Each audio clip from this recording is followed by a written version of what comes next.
My question is kind of, how is this tax benefit going to help them as far as buying that, being able to afford that home with those type of prices, especially when you're trying to juggle kids and another job? Yeah, look.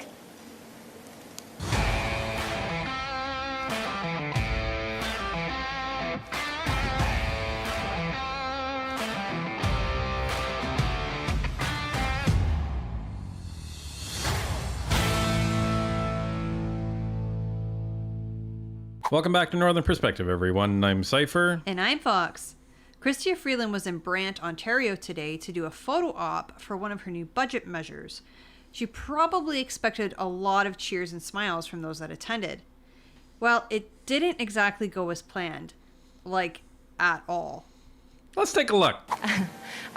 In 2015, the average price of a single-family detached home in Brantford was just over $284,000, $410 for a new build. And the current price is now $716,000. How do you expect an average resident here to afford this when the median household income in Brantford is just over $60,000? It's a great question. Yes, it is. Wow. Never mind doubling cost, people. That's triple. But I can't believe she's not prepared for these kinds of questions. She's been doing this for how long? Too long. That's right. That's the answer. Too long. Thanks to the NDP.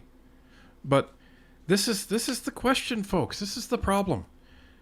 And here's the other thing. Where is she right now? She's in Brant. You know what riding that's in? Brantford Brant. Who's the MP of that riding? Larry, the Brockinator Brock. That's whose.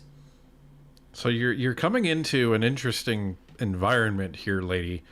Larry Brock might be a former Crown prosecutor, but he's very relatable when it comes to the demographic of people that lives in Brantford Brant. And what do I mean by that? I mean, the average person is not some elitist shill that you hang out with in Ottawa. Well, and just from our personal experience, he's a wonderful person. Yeah, he's very down to earth. Very approachable. And it's the hardworking average Canadian that you can relate to. Like when you're talking to Larry Brock, you don't feel like you're talking to a high-powered lawyer. You feel like you're talking to literally an average Canadian. Well, and it's the exact opposite of what Chrystia Freeland is. Probably the essential question. And that's why we're investing so much in housing. That's why this budget includes a massive $6 billion investment in housing across the country. It comes on top of major efforts like the Housing Accelerator Fund, which it tops up.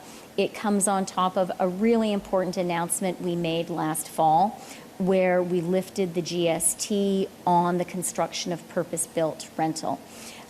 Taken together, we now have a national housing plan that will get 4 million additional homes built by 2031. No, it won't. Because didn't we calculate that at a house a minute, approximately? And that's if they're building 24 hours a day, 7 days a week, 365 days a year, folks. It's more than 2 houses a minute when you take that into account. So I don't see that happening, right? You literally have to be building, what is it? A little under 700,000 homes per year. And the best they've done is like 250? Yeah, so I just did the math while we were sitting here. 2031 is about 7 years away, and it's not even really 7 years away, it's 6.5, but let's just round up, we'll use number 7. So there's 7 years times 365 days in a year and 24 hours in a day and 60 minutes in an hour. That works itself out to not quite 3.7 million homes. So that's building one house a minute. And they're not there. So yeah, it's more than one house a minute. And again, if they're actually doing the workday, which is there's about 20 work days in a month, it's over 2 houses per minute. It's not going to happen, folks. They are not building at that rate. Like, they literally have to be building now at that rate, and it's not going to happen. Now, she also talks about this, well, we lifted the GST on purpose-built rental. How many high-rise apartment buildings do you think are in Brant? Not a lot.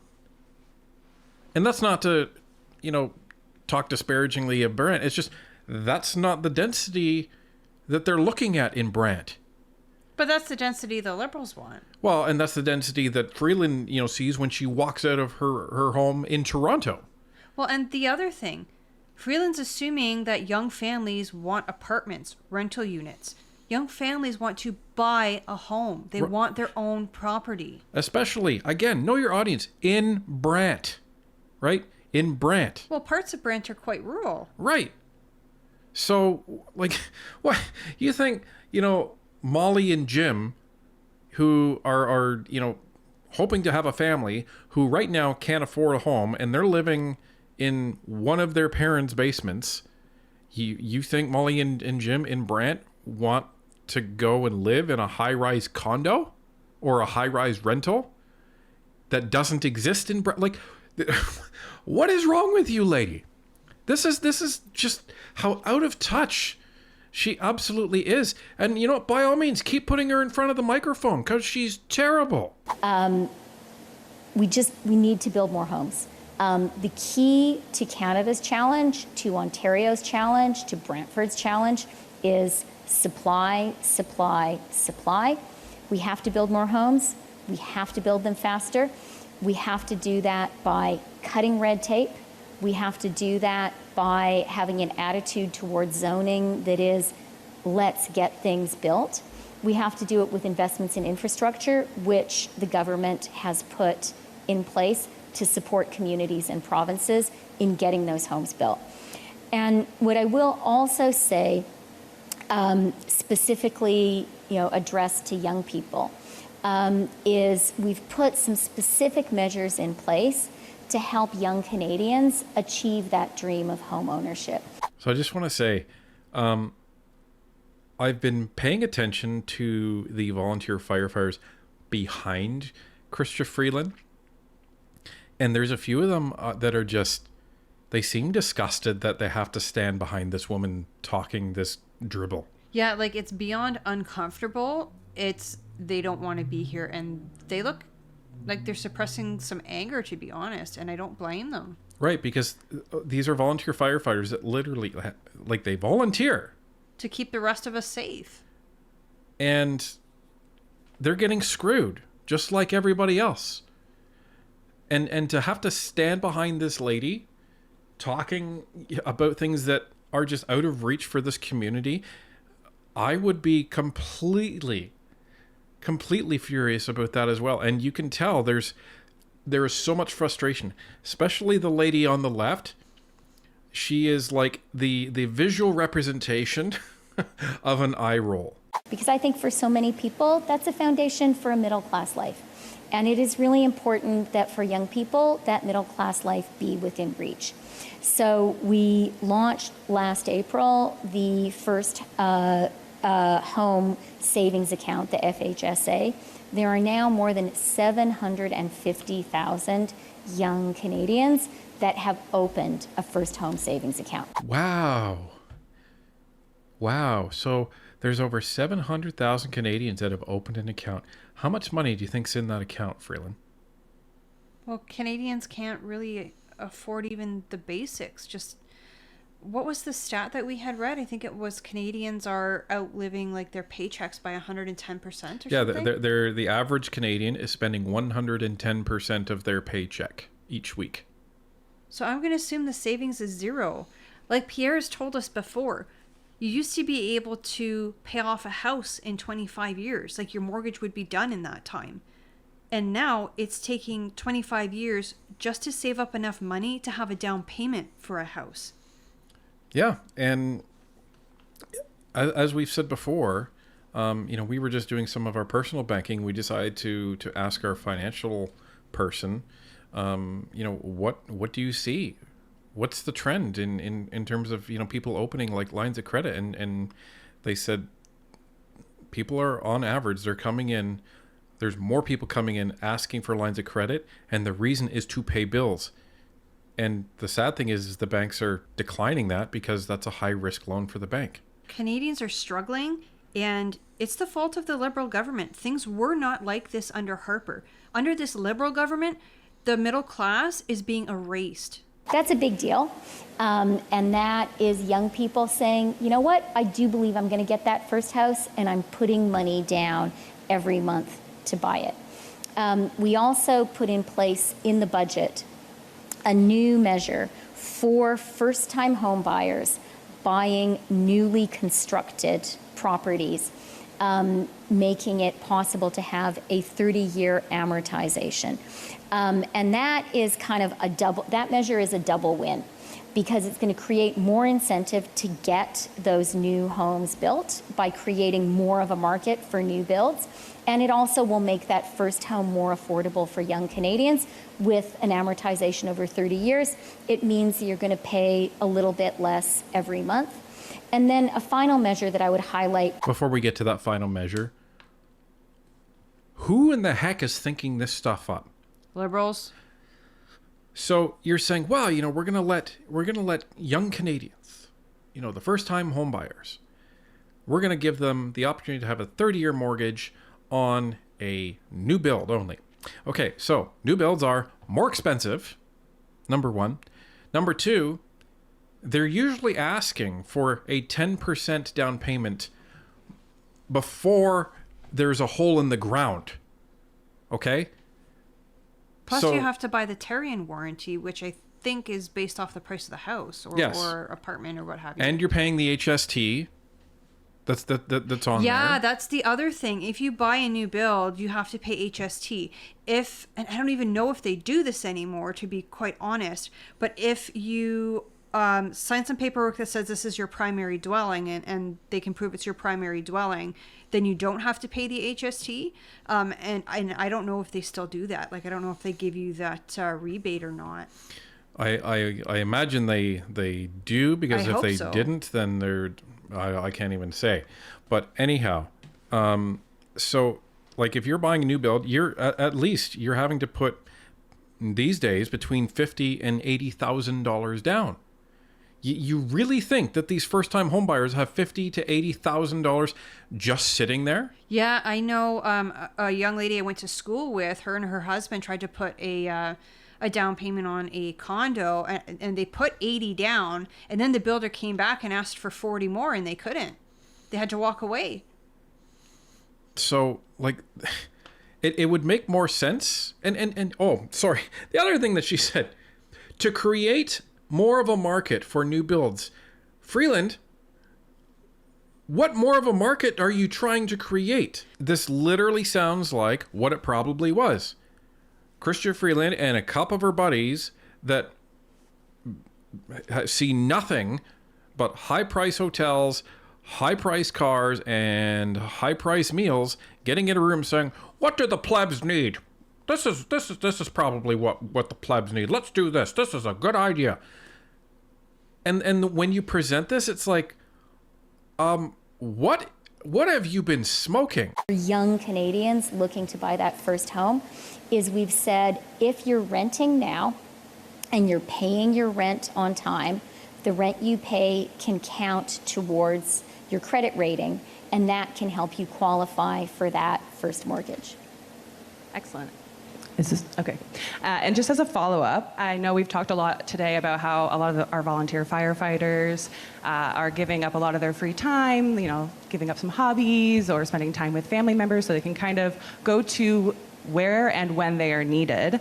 My question is kind of, how is this tax benefit going to help them as far as buying that, being able to afford that home with those type of prices, especially when you're trying to juggle kids and another job? Yeah, look, the tax credit is significant, right? It is doubling. It's gone from $3,000 to $6,000. That could mean up to $450 back, and that's a meaningful support. What? Wow, $450, folks. Is she joking? $450 is not even enough money these days to feed a family of 4 for 2 weeks. Well, just in case any of you thought that she was joking, here's the announcement. Up to $450 more for volunteer firefighters and search and rescue. Wow! You know, I get that money is money, and it's more money perhaps than the volunteer firefighters were being given before. But this is like an insult, especially the way Freeland was kind of like hyping it up. It's like, listen, serfs, you should be happy about this extra $450. Yeah, the lords are giving you scraps, and you should be appreciative of it. It's infuriating. And you see the reaction of the people behind him, like, thanks. And even the reporter was like, how do you expect this to be, like, allowing them to afford anything? Like, what is wrong with you? These are people that are volunteering to risk their lives, and you're saying, thanks, here's another $450. Can you get any more out of touch and more disrespectful to the people that are actually volunteering in these communities? It's beyond me. But I would never claim that the principal reward or recognition of our amazing volunteer firefighters is through the tax credit. I think that we as a country have to say, thank you so much. You are inspiring. You are someone who is choosing to volunteer to support your community and save lives. I'm glad in the budget we're able to offer this additional material recognition, but I think our support for them needs to go far, far beyond a tax credit, and that's why Harj and I are happy to be here, and just to highlight the amazing people. There are lots of local reporters here. That's great. These are amazing people in your community. They are your friends and your neighbors. And they are choosing to do a remarkable thing with their time and with their hearts and with their minds. It's that kind of attitude, that belief in supporting your neighbor, that I think makes Canada the amazing country that we are. And it's a privilege for me to be part of putting a little bit of a spotlight on the great people here and to be able to say in person, thank you very much. I can't believe it. I agree with Chrystia Freeland. Yes, it is a privilege for you to be there. And yes, it's the people like that that give Canada its identity. The problem is we also have people like you. And that is not like these people that, believe in helping one another out. Well, and even when she was saying all these nice things, she was saying in such a condescending tone. Yeah. She talks down to people even while she's supposed to be praising them. Yeah, she's like, oh, well, you little people, we just appreciate you so much. It's gross. It's, for me to come down from my castle to be here, it's just, I can't say enough. And I just, as I was watching her, I could not help the reactions of the people behind her. It was something else. So if Chrystia Freeland was seriously trying to score points with the average Joe and the average Jane, I think this press conference kind of proves that there's no chance of that happening for her, for Trudeau, and for the Liberals. And the sooner they embrace the fact that they are going to lose, and in Bassie's words, you'd lose, and you'd lose big.